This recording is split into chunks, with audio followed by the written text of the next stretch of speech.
ਅਮਰਦਾਸ ਜੀ ਮਹਾਰਾਜ ਦੇ ਜੀਵਨ ਇਤਿਹਾਸ ਵਿੱਚੋਂ ਆਪ ਜੀ ਸਰਵਣ ਕਰ ਰਹੇ ਹੋ ਕਿ ਗੁਰੂ ਸਾਹਿਬ ਜੀ ਗੋਇੰਦਵਾਲ ਸਾਹਿਬ ਜੀ ਵਿੱਚ ਨੇ। ਸਤਿਗੁਰੂ ਸੱਚੇ ਪਾਤਸ਼ਾਹ ਜੀ ਕੋਲ ਸਿੱਖਾਂ ਨੇ ਇੱਕ ਸਵਾਲ ਕੀਤਾ, ਸਤਿਗੁਰੂ ਸੱਚੇ ਪਾਤਸ਼ਾਹ ਜੀ ਤੁਹਾਡੇ ਦਰ ਤੇ ਬੜੇ ਸਿੱਖ ਸੇਵਾ ਕਰਦੇ ਨੇ, ਭਾਈ ਰਾਮਾ ਜੀ ਵੀ ਸੇਵਾ ਕਰਦੇ ਨੇ, ਭਾਈ ਰਾਮਦਾਸ ਜੀ ਵੀ ਬੜੀ ਸੇਵਾ ਕਰਦੇ ਨੇ, ਆਉਣ ਵਾਲੇ ਸਮੇਂ ਤੁਸੀਂ ਕਿਸ ਤੇ ਬਖਸ਼ਿਸ਼ ਕਰੋਗੇ? ਕਿ ਸਤਿਗੁਰੂ ਜੀ ਕਹਿਣਗੇ ਤੁਹਾਨੂੰ ਆਪ ਹੀ ਪਤਾ ਲੱਗ ਜਾਏਗਾ, ਤੁਸੀਂ ਸਿਆਣੇ ਹੋ। ਸਤਿਗੁਰੂ ਸੱਚੇ ਪਾਤਸ਼ਾਹ ਜੀ ਜਿਵੇਂ ਪਰਖ ਕਰਨਗੇ, ਕਿਉਂਕਿ ਤਖਤ ਰਾਜਾ ਸੋ ਬਹਿ ਜੇ ਤਖਤੇ ਲਾਇਕ ਹੋਈ। ਗੁਰੂ ਨਾਨਕ ਸਾਹਿਬ ਜੀ ਨੇ ਵੀ ਸਿੱਖਾਂ ਪੁੱਤਰਾਂ ਨੂੰ ਚੰਗੀ ਤਰ੍ਹਾਂ ਘੋਖ ਕੇ ਜਾਂ ਸੁਦੋਸ ਤਾਂ ਲੈਣਾ ਟਿਕਿਓ ਤਾਂ ਲੈਣਾ ਜੀ ਨੂੰ ਵਡਿਆਈ ਦਿੱਤੀ ਸੀ। ਇਸ ਤਰੀਕੇ ਨਾਲ ਗੁਰੂ ਅਮਰਦਾਸ ਜੀ ਨੇ ਵੀ ਸੇਵਾ ਘਾਲਣਾ ਕੀਤੀ ਤਾਂ ਉਹਨਾਂ ਨੂੰ ਇਹ ਦਾਤ ਬਖਸ਼ਿਸ਼ ਹੋਈ ਹੈ। ਹੁਣ ਸਤਿਗੁਰੂ ਗੁਰੂ ਅਮਰਦਾਸ ਜੀ ਜਿਵੇਂ ਬਖਸ਼ਿਸ਼ ਕਰਦੇ ਨੇ, ਪਰਖ ਕਰਦੇ ਨੇ, ਇਹ ਵਾਰਤਾ ਆਪਾਂ ਨੇ ਸਰਵਣ ਕਰਨੀ ਹੈ।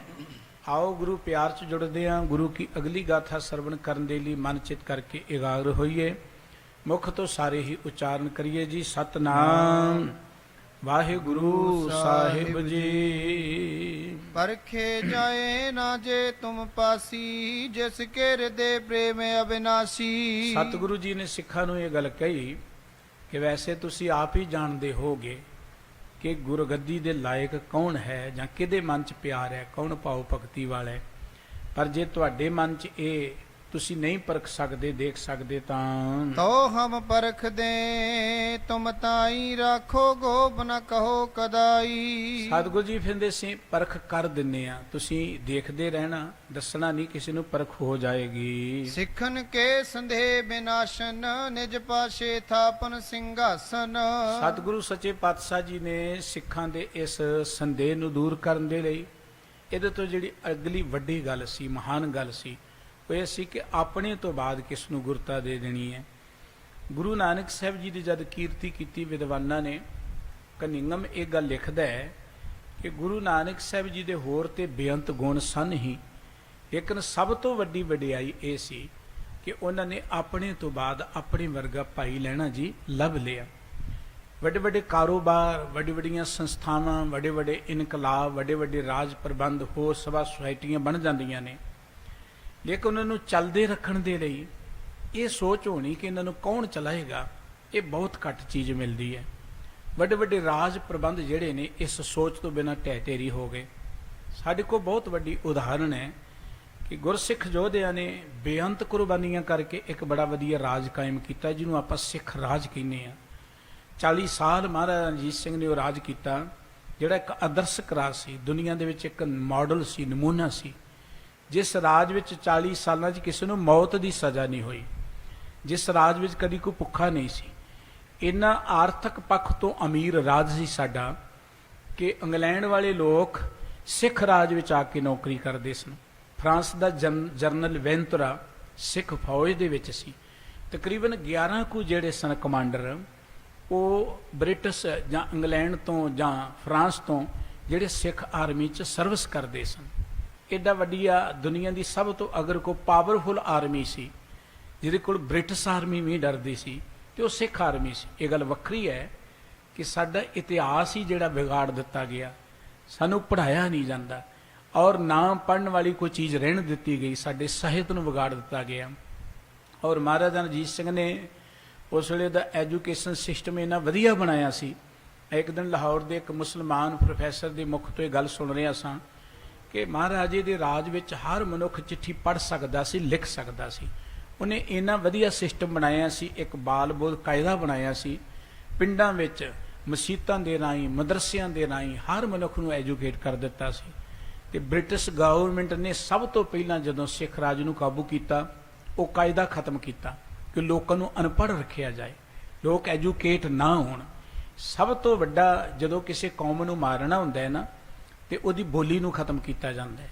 ਅੱਜ ਵੀ ਆਪਾਂ ਬੜੇ ਖੁਸ਼ ਹੁੰਦੇ ਹਾਂ, ਸਾਡੇ ਬੱਚੇ ਅੰਗਰੇਜ਼ੀ ਸਕੂਲਾਂ 'ਚ ਪੜ੍ਹਦੇ ਨੇ, ਚੰਗੀ ਗੱਲ ਹੈ, ਪੜ੍ਹਨੇ ਚਾਹੀਦੇ ਨੇ, ਪਰ ਸਾਡੇ ਬੱਚੇ ਘਰ 'ਚ ਵੀ ਹਿੰਦੀ ਬੋਲਣ, ਅਸੀਂ ਬੜੇ ਖੁਸ਼ ਹੁੰਦੇ ਹਾਂ। ਸਾਨੂੰ ਇਹ ਪਤਾ ਹੀ ਨਹੀਂ ਹੈ ਕਿ ਅਸੀਂ ਆਪਣੇ ਬੱਚਿਆਂ ਨੂੰ ਉਹਨਾਂ ਦੀ ਮਦਰ ਲੈਂਗੁਏਜ ਨਾਲੋਂ ਤੋੜ ਰਹੇ, ਬੜਾ ਵੱਡਾ ਕ੍ਰਾਈਮ ਕਰ ਰਹੇ ਹਾਂ। ਕਿਸੇ ਬੱਚੇ ਨੂੰ ਉਹਦੀ ਮਾਂ ਬੋਲੀ ਨਾਲੋਂ ਤੋੜਨਾ ਇੱਕ ਅਪਰਾਧ ਹੈ, ਜੋ ਅਸੀਂ ਬੜੀ ਖੁਸ਼ੀ ਨਾਲ ਕਰਦੇ ਹਾਂ। ਆਉਣ ਵਾਲੇ ਸਮੇਂ ਜਿਹੜਾ ਸਾਡੇ ਬੱਚਿਆਂ ਨੂੰ ਭੁਗਤਣਾ ਪਏਗਾ। ਇਸ ਕਰਕੇ ਮਹਾਰਾਜਾ ਰਣਜੀਤ ਸਿੰਘ ਜੀ ਦੇ ਵੇਲੇ ਦੀ ਗੱਲ ਕਰ ਰਹੇ ਸਾਂ ਕਿ ਐਡਾ ਆਦਰਸ਼ਕ ਰਾਜ ਸੀ, ਔਰ ਉਹ ਰਾਜ ਮਹਾਰਾਜੇ ਦੇ ਅੱਖਾਂ ਮੀਟਣ ਤੋਂ ਬਾਅਦ ਦਿਨਾਂ 'ਚ ਹੀ ਖਤਮ ਹੋ ਗਿਆ। ਉਹਦਾ ਕਾਰਨ ਸੀ ਕਿ ਮਹਾਰਾਜਾ ਆਪਣੇ ਤੋਂ ਬਾਅਦ ਕੋਈ ਯੋਗ ਜਾਨਸ਼ੀਨ ਨਾ ਦੇ ਸਕਿਆ ਜਿਹੜਾ ਇਸ ਰਾਜ ਨੂੰ ਚਲਾਉਂਦਾ ਰੱਖਦਾ। ਉਹ ਪੁੱਤਰ ਮੋਹ 'ਚ ਆ ਗਿਆ, ਔਰ ਬੜੇ ਬੜੇ ਇੰਟੈਲੀਜੈਂਟ ਲੋਕ ਸਨ ਜਿਨ੍ਹਾਂ ਨੂੰ ਲਾਂਭੇ ਕਰਕੇ ਮਹਾਰਾਜੇ ਨੇ ਆਪਣੇ ਪੁੱਤਰ ਨੂੰ ਅੱਗੇ ਲਿਆਂਦਾ। ਹੁਣ ਵੀ ਸਾਡੀਆਂ ਵੱਡੀਆਂ ਵੱਡੀਆਂ ਸੰਸਥਾਵਾਂ ਇਵੇਂ ਤਬਾਹ ਹੋ ਰਹੀਆਂ ਨੇ, ਸਿਰਫ ਤਾਂ ਸਿਰਫ ਮੋਹ ਵਿੱਚ ਆ ਕੇ। ਇਸ ਕਰਕੇ ਗੁਰੂ ਨਾਨਕ ਸਾਹਿਬ ਜੀ ਨੇ ਭਾਈ ਲਹਿਣਾ ਜੀ ਨੂੰ ਆਪਣੇ ਵਾਰਸ ਬਣਾਇਆ, ਜਿਹੜੇ ਲਾਇਕ ਸਨ, ਜਿਹੜੇ ਯੋਗ ਸਨ, ਜਿਹੜੇ ਹਰ ਪੱਖ ਤੋਂ ਸੋਧ ਕੇ ਦੇਖ ਲਿਆ। ਗੁਰੂ ਅੰਗਦ ਦੇਵ ਜੀ ਨੇ ਗੁਰੂ ਅਮਰਦਾਸ ਜੀ ਨੂੰ ਗੁਰਤਾ ਗੱਦੀ ਤੇ ਬਿਠਾਇਆ, ਜਿਹੜੇ ਗੁਰਤਾ ਗੱਦੀ ਦੇ ਯੋਗ ਸਨ। ਇਸੇ ਤਰੀਕੇ ਨਾਲ ਗੁਰੂ ਅਮਰਦਾਸ ਜੀ ਦੇ ਅੱਗੇ ਵੀ ਉਹ ਸਵਾਲ ਹੈ ਕਿ ਇਸ ਤੋਂ ਬਾਅਦ ਇਹ ਇਨਕਲਾਬ ਨੂੰ ਅੱਗੇ ਤੋਰਨਾ ਹੈ, ਵਧਾਉਣਾ ਹੈ, ਕਿਹਨੂੰ ਅੱਗੇ ਲਿਆਂਦਾ ਜਾਏ। ਉਹਨਾਂ ਨੇ ਆਪਣੇ ਪੁੱਤਰਾਂ ਨੂੰ ਨਹੀਂ ਬਿਠਾਉਣਾ, ਉਹਨਾਂ ਨੇ ਤੇ ਉਸ ਨੂੰ ਬਿਠਾਉਣਾ ਜਿਹੜਾ ਲਾਇਕ ਹੋਇਆ, ਉਹ ਭਾਵੇਂ ਕੋਈ ਵੀ ਹੋਵੇ। ਇਸ ਕਰਕੇ ਸਿੱਖਾਂ ਨੂੰ ਇਹ ਦਰਸਾਉਣ ਲਈ ਕੋਈ ਕੱਲ ਨੂੰ ਇਹ ਨਾ ਕਹੇ ਕਿ ਕਿਸੇ ਤਰ੍ਹਾਂ ਦਾ ਵੈਰ ਵਿਤਕਰਾ ਕੀਤਾ ਹੈ। ਸਤਿਗੁਰੂ ਜੀ ਨੇ ਪਰਖ ਰੱਖ ਦਿੱਤੀ ਹੈ, ਇਮਤਿਹਾਨ ਰੱਖ ਦਿੱਤਾ ਹੈ। ਇਮਤਿਹਾਨ ਇੱਕ ਬੜਾ ਜ਼ਰੂਰੀ ਚੀਜ਼ ਹੈ। ਇਸ ਕਰਕੇ ਸਤਿਗੁਰੂ ਸੱਚੇ ਪਾਤਸ਼ਾਹ ਜੀ ਨੇ ਪਰਖਣ ਦੇ ਲਈ ਇਸ ਤਰੀਕੇ ਦੇ ਨਾਲ ਚੋਜ ਕੀਤਾ ਹੈ। ਪਰਖਨ ਹਿਤ ਸ਼੍ਰੀ ਸਤਿਗੁਰ ਪੂਰੇ, ਜੁਗਲ ਕਾਰਨ ਕਰੇ ਹਦੂਰੇ। ਲੋਕਾਂ ਦੀ ਨਜ਼ਰ ਸੀ ਕਿ ਭਾਈ ਰਾਮਾ ਜੀ ਬੜੀ ਸੇਵਾ ਕਰਦੇ ਨੇ, ਭਾਈ ਰਾਮਦਾਸ ਜੀ ਵੀ ਬੜੀ ਸੇਵਾ ਕਰਦੇ ਨੇ। ਇਹ ਦੋਵੇਂ ਹੀ ਸਤਿਗੁਰੂ ਜੀ ਦੇ ਜਵਾਈ ਸਨ। ਸਤਿਗੁਰੂ ਜੀ ਦੀਆਂ ਦੋ ਪੁੱਤਰੀਆਂ ਸਨ, ਇੱਕ ਬੀਬੀ ਦਾਨੀ ਤੇ ਇੱਕ ਬੀਬੀ ਭਾਨੀ। ਦਾਨੀ ਦੇ ਪਤੀ ਦੇਵ ਸਨ ਭਾਈ ਰਾਮਾ ਜੀ, ਬੀਬੀ ਭਾਨੀ ਦੇ ਪਤੀ ਸਨ ਭਾਈ ਰਾਮਦਾਸ ਜੀ, ਜਿਹੜੇ ਗੁਰੂ ਰਾਮਦਾਸ ਜੀ ਮਹਾਰਾਜ ਬਣੇ। ਸੋ ਸਤਿਗੁਰੂ ਜੀ ਨੇ ਇਹਨਾਂ ਦੋਵਾਂ ਨੂੰ ਕੋਲ ਬੁਲਾਇਆ। ਲੋਕਾਂ ਦੀ ਨਜ਼ਰ ਸੀ ਕਿ ਇਹਨਾਂ ਦੋਵਾਂ ਚੋਂ ਕੋਈ ਇੱਕ ਆਏਗਾ, ਕਿਉਂਕਿ ਬਾਬਾ ਮੋਹਨ ਜੀ ਤਾਂ ਮਸਤ ਸੁਭਾਅ ਦੇ ਨੇ, ਹੱਠ ਜੋਗ ਕਰਨ ਵਾਲੇ ਨੇ, ਉਹ ਤੇ ਸੇਵਾ ਕਰਦੇ ਨਹੀਂ ਹੈ। ਔਰ ਬਾਬਾ ਮੋਰੀ ਜੀ ਵੀ ਦੁਨਿਆਵੀ ਸੁਭਾਅ ਦੇ ਨੇ, ਉਹ ਜਿਵੇਂ ਇਹ ਸੇਵਾ ਕਰਦੇ ਨੇ ਇਹਨਾਂ ਵਰਗੀ ਸੇਵਾ ਨਹੀਂ ਕਰਦੇ। ਇਸ ਕਰਕੇ ਲੋਕਾਂ ਦੀ ਨਜ਼ਰ ਹੈ ਇਹਨਾਂ ਦੋਵਾਂ ਦੇ ਉੱਪਰ। ਸਤਿਗੁਰੂ ਜੀ ਨੇ ਦੋਵਾਂ ਨੂੰ ਬੁਲਾਇਆ ਹੈ। ਰਾਮਾ ਰਾਮਦਾਸ ਦਬਿਆਏ, ਪਾਸ ਬਾਬਿਕਾ ਗੁਰੂ ਸਿਧਾਏ। ਭਾਈ ਰਾਮਾ ਜੀ ਤੇ ਰਾਮਦਾਸ ਜੀ ਸਤਿਗੁਰੂ ਜੀ ਦੇ ਕੋਲ ਆਏ। ਬਾਬਿਕਾ ਕਹਿੰਦੇ ਨੇ ਬੌਲੀ ਨੂੰ, ਜਿੱਥੇ ਬੌਲੀ ਸਾਹਿਬ ਦੀ ਸੇਵਾ ਚੱਲ ਰਹੀ ਹੈ ਉੱਥੇ ਸਤਿਗੁਰੂ ਸੱਚੇ ਪਾਤਸ਼ਾਹ ਜੀ ਨੇ ਬੁਲਾ ਲਿਆ ਹੈ। ਲੈ ਲਸ਼ਟ ਕਾ ਹਾਥ ਮਜਾਰੀ, ਵਿਰਧ ਅਵਸਥਾ ਤਨ ਮੈਂ ਭਾਰੀ। ਸਤਿਗੁਰੂ ਗੁਰੂ ਅਮਰਦਾਸ ਜੀ ਬਿਰਧ ਨੇ, ਤਕਰੀਬਨ 100 ਸਾਲ ਦੇ ਨੇੜੇ ਤੇੜੇ ਉਹਨਾਂ ਦੀ ਆਰਜਾ ਹੈ। ਇਸ ਵੇਲੇ ਹੱਥ ਵਿੱਚ ਸਤਿਗੁਰੂ ਸੱਚੇ ਪਾਤਸ਼ਾਹ ਜੀ ਨੇ ਇੱਕ ਸੋਟੀ ਫੜੀ ਹੋਈ ਹੈ। ਖਰੇ ਹੋਏ ਅਵਲੋਕਿਓ ਥਾਨ, ਰਾਮੇ ਸੋ ਦਬ ਕੀਨ ਬਖਾਨ। ਸਤਿਗੁਰੂ ਜੀ ਖੜੇ ਨੇ, ਹੱਥ ਵਿਚਲੀ ਸੋਟੀ ਦੇ ਨਾਲ ਇਸ਼ਾਰਾ ਕਰਦਿਆਂ ਹੋਇਆਂ ਉਸ ਜਗ੍ਹਾ ਵੱਲ ਨੂੰ ਭਾਈ ਰਾਮੇ ਜੀ ਨੂੰ ਇਸ ਤਰ੍ਹਾਂ ਕਹਿਣ ਲੱਗੇ, यहाँ हमारे बैठन कारण, रुचर वैद का करो सुधारन।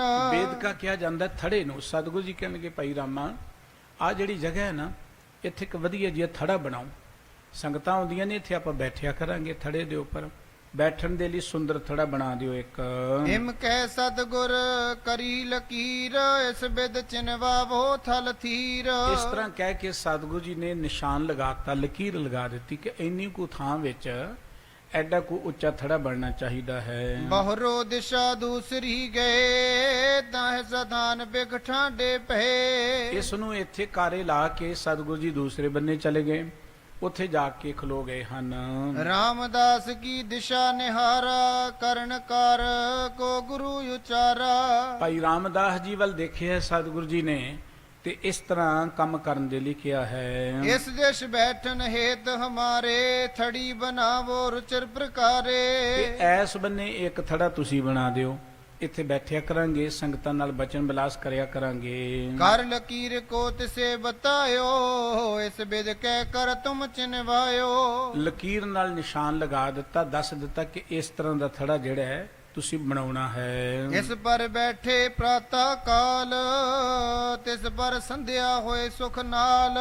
ਦੇਖੋ ਇੱਥੇ ਸਵੇਰ ਵੇਲੇ ਬੈਠਿਆ ਕਰਾਂਗੇ, ਉਹ ਜਿਹੜਾ ਥੜਾ ਹੈ ਉੱਥੇ ਤਰਕਾਲਾਂ ਨੂੰ ਜਦੋਂ ਸੰਗਤ ਆਇਆ ਕਰੇਗੀ ਉਹਨਾਂ 'ਚ ਬੈਠਿਆ ਕਰਾਂਗੇ। हिम बताए श्री सतगुर गए, तिस थल दोनों थिरता ले।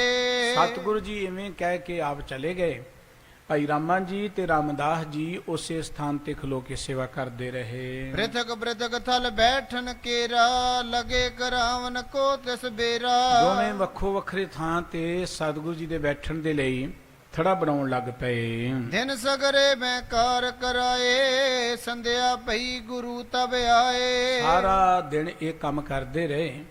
ਜਿਸ ਵੇਲੇ ਸੰਧਿਆ ਹੋਈ, ਜਿਹਨੂੰ ਆਪਾਂ ਕਹਿੰਦੇ ਤਰਕਾਲਾਂ ਪਈਆਂ, ਸਤਿਗੁਰੂ ਸੱਚੇ ਪਾਤਸ਼ਾਹ ਜੀ ਇੱਥੇ ਆ ਗਏ। ਕਰੀ ਜੋ ਰਾਮੇ ਪੂਰਬ ਹੇਰੀ ਪਰਖਨ ਹਿਤ ਬੋਲੇ ਤਿਸ ਬੇਰੀ। ਸਭ ਤੋਂ ਪਹਿਲਾਂ ਸਤਿਗੁਰੂ ਜੀ ਰਾਮੇ ਕੋਲ ਗਏ ਔਰ ਜੋ ਉਹਨੇ ਥੜਾ ਬਣਾਇਆ ਸੀ, ਸਤਿਗੁਰੂ ਜੀ ਨੇ ਉਸ ਨੂੰ ਦੇਖਿਆ ਹੈ। ਇਹ ਤੋ ਨੀਕੀ ਨਹੀਂ ਬਨਾਈ ਬੈਠਨ ਹੇਤ ਨ ਹਮਕੋ ਭਾਈ। ਉਸ ਥੜੇ ਨੂੰ ਦੇਖ ਕੇ ਸਤਿਗੁਰੂ ਜੀ ਕਹਿਣਗੇ ਵਧੀਆ ਨਹੀਂ ਬਣਿਆ, ਇਹ ਬੈਠਣ ਦੇ ਲਾਇਕ ਨਹੀਂ ਹੈ, ਜਿਸ ਤਰ੍ਹਾਂ ਦਾ ਅਸੀਂ ਚਾਹੁੰਦੇ ਹਾਂ ਉਹ ਜਿਹਾ ਨਹੀਂ ਹੈ। ਕਰਿਓ ਖੇਦ ਸਭ ਨਿਸ਼ਫਲ ਗਇਓ ਟੇਢੀ ਕੰਧੋ ਸਾਰਤ ਭਇਓ। ਦੇਖ ਤੂੰ ਕਿੰਨੀ ਮਿਹਨਤ ਕੀਤੀ ਰਾਮੇ, ਲੇਕਿਨ ਤੇਰੀ ਮਿਹਨਤ ਬਿਰਥਾ ਚਲੇਗੀ। ਆ ਕੰਧ ਟੇਢੀ ਹੈ, ਵਿੰਗੀ ਹੈ, ਥੜਾ ਜਿਸ ਤਰ੍ਹਾਂ ਦਾ ਚਾਹੀਦਾ ਨਹੀਂ ਬਣਿਆ। ਟਾਹ ਦਿਓ ਨੇ ਦੇਰ ਕਰੀ ਜੈ ਹਮਰੋ ਕਹਿਓ ਨ ਕੀਸੋ ਨ ਕੀਜੈ। ਇਹਨੂੰ ਢਾ ਦਿਓ, ਜਿਸ ਤਰ੍ਹਾਂ ਦਾ ਅਸੀਂ ਚਾਹੁੰਦੇ ਹਾਂ ਉਸ ਤਰ੍ਹਾਂ ਦਾ ਦੁਬਾਰਾ ਬਣਾਓ। ਇਤ ਦਿਸ਼ ਸੂਦੀ ਭੀਤ ਚਨਾਵੋ ਬੌਰ ਬੇਦ ਕਾ ਭਲੇ ਬਨਾਵੋ। ਆ ਦੇਖੋ ਜਿਹੜੀ ਦੀਵਾਰ ਟੇਢੀ ਹੈ, ਵਿੰਗੀ ਹੈ, ਇਸ ਪਾਸੇ ਤੋਂ ਦੀਵਾਰ ਜਿਹੜੀ ਹੈ ਸਿੱਧੀ ਕਰਕੇ ਬਣਾਓ। ਸੁਨ ਰਾਮੇ ਮਨ ਭੰਗ ਬਨਿਓ ਹੈ ਨਿਜ ਮਤ ਆਸ਼ੀ ਜਾਨ ਬਨਿਓ ਹੈ। ਇਹ ਜਦੋਂ ਗੱਲ ਸੁਣੀ ਤੇ ਰਾਮਾ ਜੀ ਉਦਾਸ ਜਿਹੇ ਹੋ ਗਏ ਵੀ ਬੜੀ ਮਿਹਨਤ ਕੀਤੀ ਹੈ ਤੇ ਸਤਿਗੁਰੂ ਜੀ ਪ੍ਰਸੰਨ ਤਾਂ ਹੋਏ ਨਹੀਂ। ਇਹਨਾਂ ਨੇ ਫਿਰ ਢਾਉਣ ਲਈ ਕਹਿ ਦਿੱਤਾ ਹੈ। ਇਸ ਕਰਕੇ ਉਦਾਸ ਜੇ ਹੋ ਕੇ ਸੋਚਦੇ ਕਿ ਮੈਂ ਤੇ ਆਪਣੀ ਅਕਲ ਅਨੁਸਾਰ ਵਧੀਆ ਹੀ ਬਣਾਇਆ ਸੀ, ਪਰ ਇਹਨਾਂ ਨੂੰ ਪਸੰਦ ਨਹੀਂ ਆਇਆ। ਜਿਮ ਤੁਮ ਕਹਿਓ ਤਥਾ ਬਨਵਾਈ ਕੋ ਕਾਰਨ ਬਾਰਦੈ ਨ ਪਾਈ। ਕਹਿਣ ਲੱਗਾ ਮਹਾਰਾਜ ਜਿਵੇਂ ਤੁਸੀਂ ਕਿਹਾ ਸੀ ਉਵੇਂ ਹੀ ਬਣਾਇਆ, ਪਤਾ ਨਹੀਂ ਤੁਹਾਨੂੰ ਪਸੰਦ ਕਿਉਂ ਨਹੀਂ ਆਇਆ। ਸੁੰਦਰ ਬਨੀ ਬੈਠ ਬੇ ਲਾਇਕ ਸਮੁਖ ਖਰੇ ਦਰਸੈ ਜੇ ਪਾਇਕ। ਦੇਖੋ ਕਿੰਨਾ ਸੋਹਣੀ ਜਗ੍ਹਾ ਬਣੀ ਹੈ ਬੈਠਣ ਦੇ ਲਈ, ਸਾਹਮਣੇ ਦੁਨੀਆ ਬੈਠੇ ਗਈ, ਤੁਸੀਂ ਇਹਦੇ ਉੱਪਰ ਬੈਠ ਜਾਣਾ ਹੈ। ਮੇਰੋ ਦੋਸ਼ ਨ ਜਾ ਮਹਿ ਕੋਈ ਆਪ ਗਈ ਜਿਮ ਤਥਾ ਸੋਈ। ਜਿਵੇਂ ਤੁਸੀਂ ਕਿਹਾ ਸੀ ਮੈਂ ਬਣਾਤਾ, ਮੇਰਾ ਤੇ ਇਹਦੇ ਵਿੱਚ ਕੋਈ ਕਸੂਰ ਨਹੀਂ ਹੈ। ਹੀਨ ਜਤਨ ਮੈਂ ਭਲੇ ਸੁਧਾਰੀ ਜਿਮ ਰਾਵਰ ਨੇ ਰੀਤ ਉਚਾਰੀ। ਮੈਂ ਜਿਵੇਂ ਤੁਸੀਂ ਕਿਹਾ ਸੀ ਉਸੇ ਤਰੀਕੇ ਨਾਲ ਵਧੀਆ ਬਣਾਉਣ ਦਾ ਯਤਨ ਕੀਤਾ ਹੈ। ਹਿਮ ਰਾਮਾ ਕਹਿ ਗਿਓ ਰਹਿਓ ਕਨੇਰਾ ਸ਼੍ਰੀ ਸਤਿਗੁਰ ਟੈ ਵਾਈ ਤੇ ਸਬੇਰਾ। ਰਾਮੇ ਨੇ ਬਹੁਤ ਕਿਹਾ ਪਰ ਸਤਿਗੁਰੂ ਜੀ ਕਹਿਣ ਲੱਗੇ ਨਹੀਂ ਢਾ ਦੇ, ਵਧੀਆ ਨਹੀਂ, ਦੁਬਾਰਾ ਬਣਾ ਇਸ ਨੂੰ। ਨਿਜ ਕਰ ਸ਼ਰੀ ਲਕੀਰ ਨਿਕਾਰੀ ਕਹਿਓ ਕਰੋ ਇਸ ਰੀਤ ਸੁਧਾਰੀ। ਸਤਿਗੁਰੂ ਜੀ ਨੇ ਫੇਰ ਆਪਣੇ ਹੱਥ ਵਿਚਲੀ ਜਿਹੜੀ ਛੋਟੀ ਸੀ ਖੁੰਡੀ ਸੀ ਉਹਦੇ ਰਾਹੀਂ ਲਕੀਰ ਮਾਰੀ, ਕਹਿੰਦੇ ਇੱਥੇ ਇਸ ਤਰੀਕੇ ਨਾਲ ਬਣਾਉਣਾ ਹੈ ਥੜਾ। ਤੈ ਤੇ ਚਲ ਦੂਸਰ ਦਿਸ ਗਏ ਰਾਮ ਦੇਸ ਰਾਮਦਾਸ ਰਿਗ ਢਾਡੇ ਵੇ। ਸਤਿਗੁਰੂ ਜੀ ਇੱਥੋਂ ਗਏ ਦੂਜੇ ਬੰਨੇ ਰਾਮ ਦੇਸ, ਜਿੱਥੇ ਰਾਮਦਾਸ ਜੀ ਮਹਾਰਾਜ ਬਣਾ ਰਹੇ ਸਨ ਥੜਾ, ਉਹਦੇ ਕੋਲ ਜਾ ਕੇ ਸਤਿਗੁਰੂ ਜੀ ਖੜੇ ਹੋ ਗਏ। ਪਦ ਅਰਬਿੰਦ ਬੰਦਨਾ ਕਰ ਕਹਿ ਖਰੋ ਰਿਓ ਨਿਜ ਗਰੀਬ ਨੇ ਹਰ ਕੈ। ਭਾਈ ਰਾਮਦਾਸ ਜੀ ਬੜੀ ਨਿਮਰਤਾ ਦੇ ਨਾਲ ਗੁਰੂ ਚਰਨਾਂ ਤੇ ਉਹਨਾਂ ਨਮਸਕਾਰ ਕੀਤੀ ਹੈ ਤੇ ਹੱਥ ਜੋੜ ਕੇ ਸਿਰ ਨੀਵਾਂ ਕਰਕੇ ਸਤਿਗੁਰੂ ਜੀ ਦੇ ਸਾਹਮਣੇ ਖਲੋ ਗਏ। ਸ਼੍ਰੀ ਗੁਰ ਅਮਰਦਾਸ ਪਿਖ ਕਹਿਓ ਹਮਰੋ ਆਸ਼ੇ ਤੇ ਨ ਲਹਿਓ। ਸਤਿਗੁਰੂ ਜੀ ਨੇ ਉਸ ਥੜੇ ਨੂੰ ਦੇਖਿਆ ਜਿਹੜਾ ਬਣਾਇਆ ਹੈ। ਦੇਖ ਕੇ ਸਾਰੇ ਪਾਸਿਆਂ ਤੋਂ ਸਤਿਗੁਰੂ ਜੀ ਕਹਿਣਗੇ ਦੇਖ ਭਾਈ, ਜਿਸ ਤਰ੍ਹਾਂ ਦਾ ਅਸੀਂ ਚਾਹੁੰਦੇ ਉਹੋ ਜਿਹਾ ਨਹੀਂ ਬਣਿਆ ਹੈ, ਇਹ ਸਾਨੂੰ ਪਸੰਦ ਨਹੀਂ ਹੈ। ਜਥਾ ਬਤਾਈ ਤਥਾ ਨਾ ਕਰੀ ਬਕਰ ਭੀਤਰ ਚ ਕੀਨ ਸਥਰੀ। ਦੇਖ ਆ ਕੰਧ ਜਿਹੜੀ ਹੈ ਵਿੰਗੀ ਟੇਢੀ ਜਿਹੀ ਹੈ, ਜਿੱਦਾਂ ਤੈਨੂੰ ਕਿਹਾ ਸੀ ਉਸ ਤਰ੍ਹਾਂ ਦਾ ਨਹੀਂ ਬਣਿਆ। ਪਈ ਨਾ ਬੈਠਨ ਉਚਿਤ ਹਮਾਰੇ ਇਸ ਕਾਰਨ ਤੇ ਕਰੋ ਬਿਦਾਰੇ। ਇਹ ਬੈਠਣ ਲਾਇਕ ਨਹੀਂ ਹੈ, ਇਸ ਕਰਕੇ ਇਹਨੂੰ ਢਾ ਦਿਓ, ਦੁਬਾਰਾ ਬਣਾਓ ਇਸ ਨੂੰ। ਗੁਰ ਤੇ ਸੁਨ ਸ਼ੰਕਤ ਮਨ ਹੋਇ ਕੇ ਤਾਤ ਕਾਲ ਨਿਜ ਹਾਥ ਗਿਰੈ ਕੇ। ਸਤਿਗੁਰੂ ਜੀ ਦੇ ਬਚਨ ਜੋ ਸੁਣੇ ਤੇ ਭਾਈ ਰਾਮਦਾਸ ਜੀ ਨੇ ਉਸ ਵੇਲੇ ਕਹੀ ਫੜੀ ਤੇ ਉਸ ਥੜੇ ਨੂੰ ਢਾਉਣਾ ਸ਼ੁਰੂ ਕਰ ਦਿੱਤਾ। ਨਮਰ ਹੋਏ ਬੂਜੀ ਬਿਦ ਫੇਰੀ ਬਖਸ਼ੋ ਅਬੈ ਅਵਗਿਆ ਮੇਰੀ। ਔਰ ਉਸ ਵੇਲੇ ਹੱਥ ਜੋੜ ਕੇ ਕਹਿਣ ਲੱਗੇ ਮਹਾਰਾਜ ਜਿਹੜੀ ਗਲਤੀ ਹੋ ਗਈ ਠੀਕ ਹੈ, ਪਰ ਮੈਨੂੰ ਸਮਝਾ ਦਿਓ ਕਿਸ ਤਰ੍ਹਾਂ ਬਣਾਉਣਾ ਹੈ, ਤੁਸੀਂ ਆਪ ਹੀ ਦੱਸ ਦਿਓ ਜੀ। ਮੈਂ ਮਤਹੀਨ ਸਕਿਓ ਨਹਿ ਜਾਨ ਬੌਰ ਬਿਦਾ ਬਤਾਵੋ ਕਿਰਪਾ ਨਿਧਾਨ। ਮਹਾਰਾਜ ਮੈਂ ਮਤ ਤੋਂ ਹੀਣਾ, ਤੁਹਾਡੀ ਗੱਲ ਨੂੰ ਸਮਝ ਨਹੀਂ ਸਕਿਆ, ਤੁਸੀਂ ਕਿਰਪਾ ਦੇ ਖਜ਼ਾਨੇ ਹੋ ਨਾ, ਤੁਸੀਂ ਮੈਨੂੰ ਸੋਝੀ ਬਖਸ਼ ਦਿਓ ਜੀ। ਤਬ ਸਤਿਗੁਰ ਨੇ ਕੀਨ ਲਕੀਰ ਅਬਰ ਬਤਾਈ ਸਭ ਤਤਬੀਰ। ਸਤਿਗੁਰੂ ਜੀ ਨੇ ਫੇਰ ਲਕੀਰ ਲਗਾਈ ਧਰਤੀ ਤੇ, ਸਾਰੀ ਵਿਉਂਤ ਦੱਸ ਦਿੱਤੀ ਕਿ ਕਿਸ ਤਰ੍ਹਾਂ ਦਾ ਇਹ ਥੜਾ ਬਣਨਾ ਚਾਹੀਦਾ ਹੈ। ਕਰੋ ਚਿਨਾਵਨ ਦੋਨੋਂ ਫੇਰੇ ਮਕੈ ਸ੍ਰੀ ਗੁਰ ਗਮਨੇ ਡੇਰੇ। ਸਤਿਗੁਰੂ ਜੀ ਨੇ ਦੋਵਾਂ ਨੂੰ ਦੁਬਾਰਾ ਬਣਾਉਣ ਦੀ ਗੱਲ ਕਹੀ ਤੇ ਆਪ ਆਪਣੇ ਡੇਰੇ ਤੇ ਚਲੇ ਗਏ। ਨਿਸਾਬਤੇ ਉਠ ਕਰ ਭੁਨ ਸਾਰ ਲਗੇ ਕਰਾਵਨ ਦੋਨੋਂ ਕਾਰ। ਰਾਤ ਬਤੀਤ ਹੋ ਗਈ, ਸਵੇਰ ਹੋਈ, ਦੋਵੇਂ ਜਾਣੇ ਫੇਰ ਆਪੋ ਆਪਣੀ ਪਾਸੇ ਸੇਵਾ ਵਿੱਚ ਲੱਗ ਗਏ। ਜਿਮ ਕੀਨੋ ਸਤਿਗੁਰ ਪਰਮਾਵਨ ਤਿਮ ਸੁਚੇਤ ਹੈ ਲਾਗ ਬਨਾਵਨ। ਹੁਣ ਪਹਿਲੇ ਨਾਲੋਂ ਥੋੜਾ ਜ਼ਿਆਦਾ ਸੁਚੇਤ ਹੋ ਕੇ ਲੱਗੇ ਨੇ ਕਿ ਜਿਵੇਂ ਸਤਿਗੁਰੂ ਜੀ ਨੇ ਕਿਹਾ ਹੈ ਉਦਾਂ ਦਾ ਬਣ ਜਾਏ, ਗੁਰੂ ਸਾਹਿਬ ਜੀ ਦੀ ਪ੍ਰਸੰਨਤਾ ਮਿਲ ਜਾਏ। ਭਲੀ ਰੀਤ ਜੋ ਸੋ ਜੁਗਲ ਸੁਧਾਰੀ ਪੰਕਈ ਟਿਕਾ ਸੁੰਦਰ ਸਾਰੀ। ਬੜੇ ਵਧੀਆ ਤਰੀਕੇ ਦੇ ਨਾਲ ਸੋਹਣੀਆਂ ਇੱਟਾਂ ਲਗਾ ਕੇ ਵਧੀਆ ਤਰੀਕੇ ਨਾਲ ਇਹ ਬਣਾ ਰਹੇ ਹਨ। ਸ੍ਰੀ ਗੁਰ ਜਾਣਿਓ ਸਾਇੰਕਾਲ ਚਲੇ ਬਾਵਲੀ ਦਿਸ਼ਾ ਕਿਰਪਾਲ। ਸਾਇੰਕਾਲ ਦਾ ਅਰਥ ਹੈ ਕਿ ਜਦੋਂ ਤਰਕਾਲਾਂ ਦਾ ਵੇਲਾ ਹੋਇਆ, ਕਿਰਪਾਲੂ ਸਤਿਗੁਰੂ ਜੀ ਇਧਰ ਬੌਲੀ ਸਾਹਿਬ ਜੀ ਵੱਲ ਆਏ ਹਨ। ਪ੍ਰਥਮ ਜਹਾਂ ਰਾਮੇ ਨੇ ਕਰੀ ਆਨ ਬਿਲੋਕਨ ਕੀਨ ਸਥਰੀ। ਸਭ ਤੋਂ ਪਹਿਲਾਂ ਜਿੱਥੇ ਰਾਮਾ ਸੇਵਾ 'ਚ ਲੱਗਾ ਹੋਇਆ ਸੀ ਉੱਥੇ ਆ ਕੇ ਸਤਿਗੁਰੂ ਜੀ ਦੇਖਣ ਲੱਗ ਪਏ। ਕਹਿਓ ਤਾਏ ਕਰੀ ਨ ਆਸ਼ੀ ਤਥਾ ਬਨੀ ਨ ਜਥਾ ਹਮ ਬਾਸ਼ੀ। ਸਤਿਗੁਰੂ ਜੀ ਨੇ ਫਿਰ ਥੜੇ ਨੂੰ ਚੰਗੀ ਤਰ੍ਹਾਂ ਦੇਖਿਆ ਹੈ।